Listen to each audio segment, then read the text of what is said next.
All right, final function here is the reciprocal function. Please note, this is important, h is always the vertical asymptote. So your h value will be the vertical asymptote where x is equal to h. Remember, change the sign. And then k is the horizontal asymptote where we get y equals k. You don't have to worry about changing the sign there. So before I even start this function, I'm going to identify my h and k. Here's my h, and there's my k. So right away, I know my vertical asymptote, I'll write it right here, my vertical asymptote will be x equals -1. Why -1, Mr. Wills? You're changing the sign. This is x plus 1, so over here it's going to be x minus 1. My horizontal asymptote will be y equals just my k value, so y equals 4. So I'm going to plot those in right now. Here we go, x equals -1. There we go. Y equals 4. By the way, those are self-generated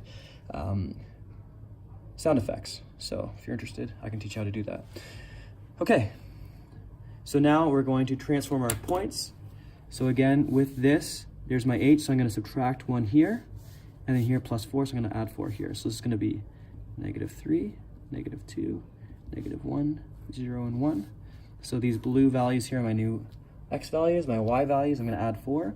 So -0.5 plus 4 is 3.5. -1 plus 4 is 3.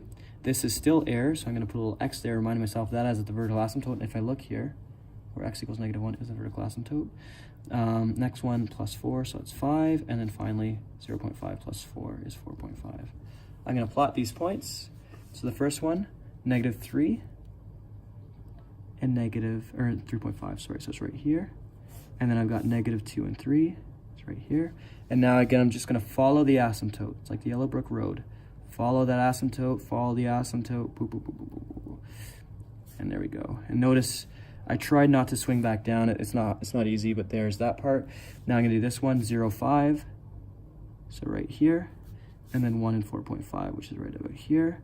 And again, I'm just going to follow the asymptote. Here we go. Trying not to hit the asymptote. I hit it a little bit there, but again, it's not perfect, but there's my function. Restrictions. Restrictions will always be x cannot be equal to the h value. So here, x cannot be equal to -1. And then y cannot be equal to the k value. So y cannot be equal to, what is the k value for? So there's my restrictions. And of course, my asymptotes go right along with that. X cannot be equal to, x is equal to -1. Y is equal to 4. So these are the asymptotes I'm graphing. Now, Mr. Wills, what about domain and range? We can do that quickly. My domain will be x such that x cannot be equal to, so it's just a restriction on x cannot be equal to -1, and xer. X can be any value but -1 because it just keeps going to the right, or to the left, sorry, and it keeps going to the right, but at -1 doesn't work. My range, y such that, again, same thing, restrictions on this, so y cannot be equal to 4, and y belongs to the reals. And there we go, I've graphed that one.